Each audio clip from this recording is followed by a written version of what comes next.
Monsieur le Président. Je voudrais d'abord demander Sima Achar dans le titre, il met quel géologue de l'avenir, et il le met avec un jaune pâle. Je voudrais bien qu'il écrive avec le rose, parce que l'avenir, il faut qu'on soit optimiste. Donc,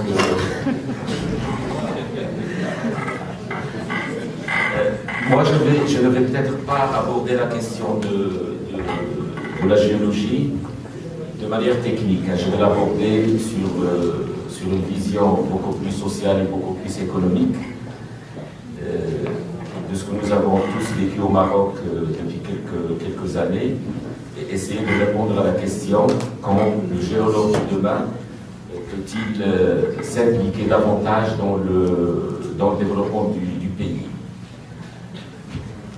Les événements, le Maroc connaît depuis quelques décennies qui vont aller davantage vers une démocratie de la vie publique et politique. Et en parallèle, nous assistons à la mise en place d'un certain nombre de stratégies sectorielles, que ce soit au niveau de l'agriculture, au niveau de la pêche, avec les programmes Plan Maroc Vert, le plan halieutique, le tourisme avec le Maroc Azur, la stratégie 2020, les stratégies relatives à la logistique, la stratégie nationale de développement durable. Je vous parle de tout cela parce que, à un moment, le jeune géologue que vous êtes, demain vous allez être impliqué. Quand vous commencez votre carrière, vous allez être confronté à ces problématiques parce que vous allez évoluer dans ce système. Et moi, je suis partisan de l'idée simple, c'est qu'il faut désenclaver les secteurs. Il ne faut pas considérer, à mon avis, et j'en suis convaincu, la géologie comme étant cette science sur laquelle je suis géologue, je vais rester géologue, sans possibilité d'avoir des ponts et des passerelles avec ce qui se passe autour de nous. Et ça, c'est une question centrale au niveau de notre système de formation. Si on prend par exemple la stratégie nationale de développement durable, aujourd'hui, le Maroc s'inscrit dans cette démarche. Donc, l'article 31 de la Constitution le stipule de manière très forte. Toute citoyenne et citoyen a droit, c'est le droit fondamental, et dedans, il y a un environnement sain et un développement durable. Donc, dans le métier du géologue, cette composante de durabilité est une question centrale. Donc, on ne reçoit pas de cours du moins de mon temps, il n'y avait jamais eu cette notion de durabilité et d'exploitation durable des ressources. Donc ça, c'est un exemple sur lequel les géologues doivent avoir la curiosité pour s'inscrire dans cette démarche et aller fouiller. Ça veut dire qu'il ne faut pas rester collé à la géologie, ce que je peux de manière banale dire à des techniques de géologue. Donc moi, c'est cette notion de désenclaver les secteurs et de mettre des ponts et des passerelles entre eux me paraît une idée fondamentale pour notre développement. Deuxième point, la connaissance de notre modèle économique. Ça aussi, nous avons tendance à l'oublier, de rester dans notre quotidien, à faire ce que nous avons toujours fait. Si on est géologue, on va faire de la géologie. Si on est informaticien, on va faire de l'informatique. Si on est historien, on va suivre les cours de l'histoire. Mais on se perd dans les méandres du quotidien et on oublie que nous faisons partie d'un monde qui va évoluer. Et l'évolution que connaît notre pays, justement, il faut la bâtir, il faut l'articuler autour de notre modèle économique et quels sont les défis que nous rencontrons, parce que ce sont les défis que vous allez vivre demain. Quand vous obtenez votre master, vous allez être confronté à des problématiques de vie, de recherche d'emploi, etc. Donc nous avons un modèle économique qui n'est pas basé sur les ressources. Le Maroc n'a pas de ressources naturelles, il n'y a pas de manne pétrolière. Nous avons les phosphates, ils constituent un moteur de notre économie. Mais nous avons une économie du pays qui est en train de bouger.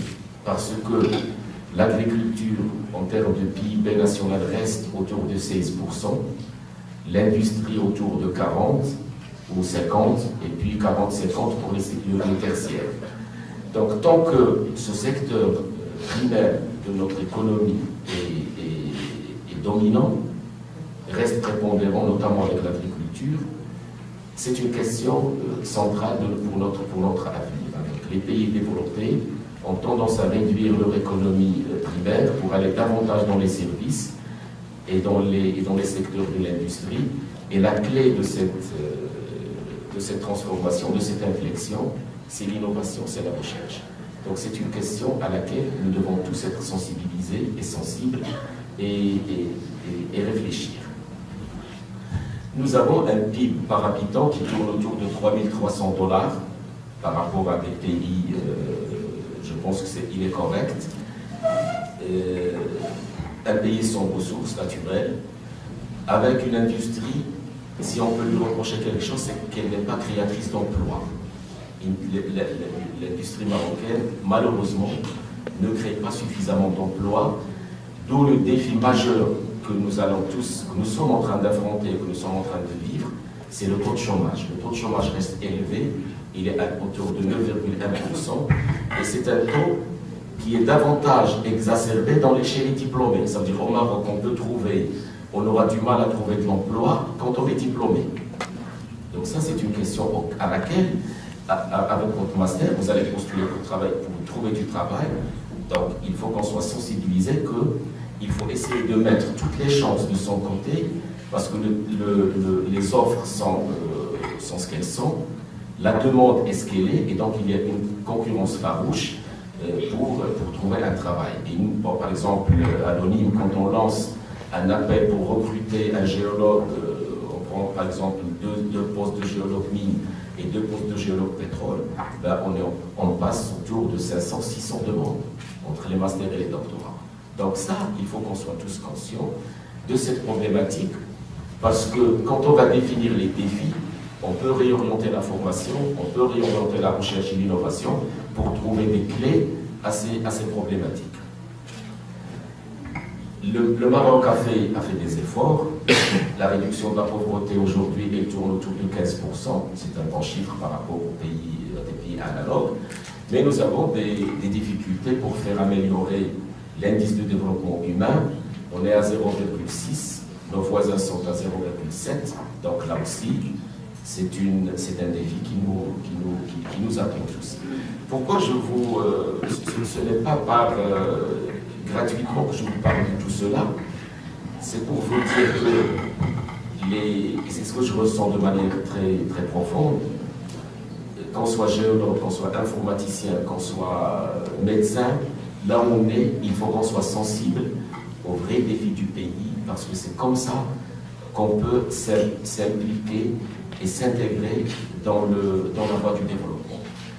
Et le rôle de géologue de demain, c'est tout simplement un bon citoyen. Donc il faut qu'il soit responsable, qu'il se base ses actes sur l'éthique, sur la citoyenneté, sur la transparence, tout simplement pour aller faire participer son pays à cette volonté d'aller vers une croissance partagée et inclusive. Inclusive, c'est celle qui va mettre l'être humain au cœur du développement. Donc ça, c'est un premier objectif, avant de descendre à un niveau de technicité pour parler des thèmes que doit affronter le géologue, mais je vais faire l'impasse parce que c'est Macha l'a brillamment présenté, donc je vais rester plus sur des objectifs globaux.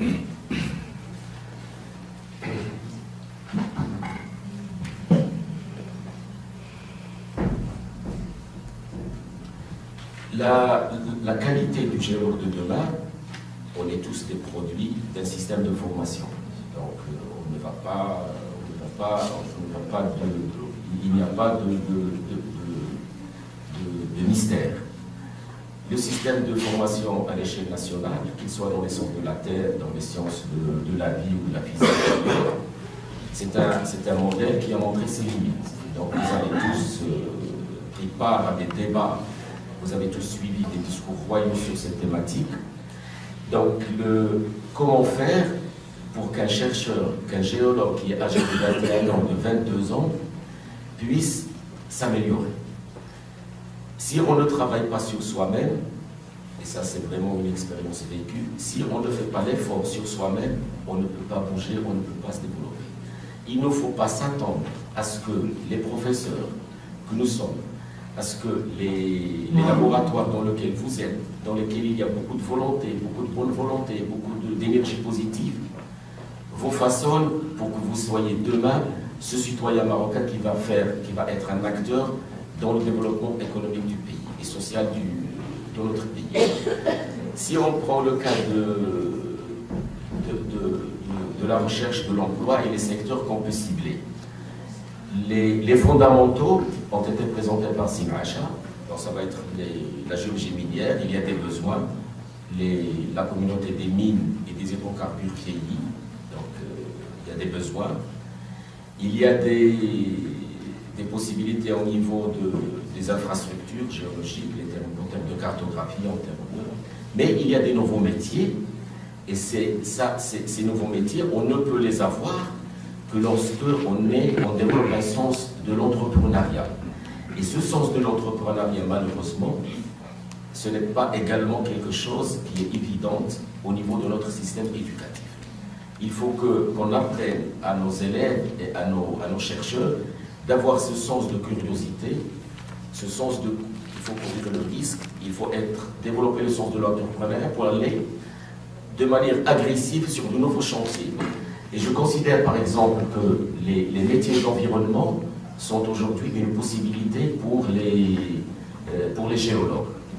Le Maroc a un national légal sur cet aspect, et l'un des points qui est aujourd'hui imposé par la loi, ce sont les études d'impact. Et croyez-moi, les études d'impact aujourd'hui sont faites par n'importe qui. Tout le monde aujourd'hui peut dire, moi je fais de l'environnement et je peux co-signer une étude d'impact.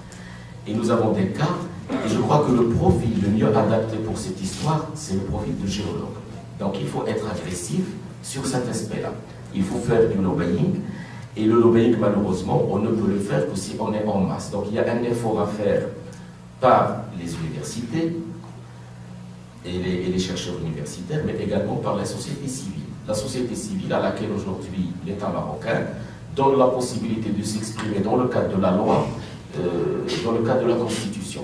Et l'AMST, je ne vais pas faire l'éloge de l'AMST, c'est un espace qui peut aider justement à améliorer le niveau de sensibilisation de la communauté au métier de la géologie. Donc l'adhésion à cette association peut être bénéfique pour tous, surtout pour les gens jeunes comme vous qui êtes en train de préparer votre avenir. Donc ce point sur l'entrepreneuriat et l'innovation dans le cadre de l'entrepreneuriat me paraît un point également important. Bon, quand on recrute des géologues, bon, il faut qu'ils soient de bons techniciens. Les géologues, c'est un naturaliste. Moi, je défends une idée qui est très simple. C'est que on peut utiliser toutes les techniques qu'on veut. On peut utiliser tous les logiciels qu'on veut. La géologie, c'est d'abord une donnée qu'on va aller chercher sur le terrain. On peut utiliser ArcGIS, on peut utiliser tous les iPads qu'on veut, toutes les nouvelles technologies. La qualité d'un géologue, c'est sa qualité à faire de l'observation et à prélever des données il faut qu'elles soient justes, il faut qu'elles soient réelles. Ensuite, la notion de l'interprétation, c'est une autre chose. On peut utiliser des logiciels, mais il nous faut, à mon avis, n'inversons pas le métier de géologue, il ne faut pas le transformer en gestionnaire de données, alors qu'au début, il faut qu'il soit créateur de données. Donc ça, c'est parce que le Maroc a encore besoin de géologues qui vont aller faire du terrain. Nous avons un manque d'étudier la menace, de faire des analyses chimiques, des interprétations chimico-minéralogiques. Ça, ce sont les bases de la géologie. On met le traitement des données, sur lesquelles il y a beaucoup d'investissements, beaucoup de confort, ça c'est une autre chose. Mais malheureusement, dans la mesure où le segment de récolte des données est le plus cher, le plus délicat, qui démontre de l'effort physique, de la disponibilité, on a tendance à l'oublier, on a tendance à l'ignorer. Et croyez-moi, il n'y a pas de développement des ressources naturelles sans développement de la prise de la donnée sur place in situ. Et tous les gisements que Sinacha a présentés, qui ont été découverts par les géologues du BRPM, géologues coloniques, c'est parce qu'il y a eu un effort, il y a beaucoup d'énergie qui a été dépensée sur le sommet de l'Atlas, sur les plaines retirées de l'anti-Atlas. Et même aujourd'hui, nous avons des géologues qui travaillent, et parmi vous ont déjà visité les lieux, dans la province d'Auxerre, au niveau de la province du Sud. Donc vraiment, nous avons toujours besoin de ce géologue, c'est un point sur lequel j'insiste, n'inversons pas, il n'y a pas de spécialité cycle géologie. Il y a du cycle au service de la géologie. Je ne vais pas faire plaisir à tout le monde, mais j'y crois et je défendrai ces idées. Alors, comment, en plus de l'entrepreneuriat, ce que j'appellerais l'entrepreneuriat au niveau de la formation, il y a des choses auxquelles on ne fait pas attention quand un géologue est mis sur le marché, sur la demande de l'emploi. Il y a d'abord l'âge. Il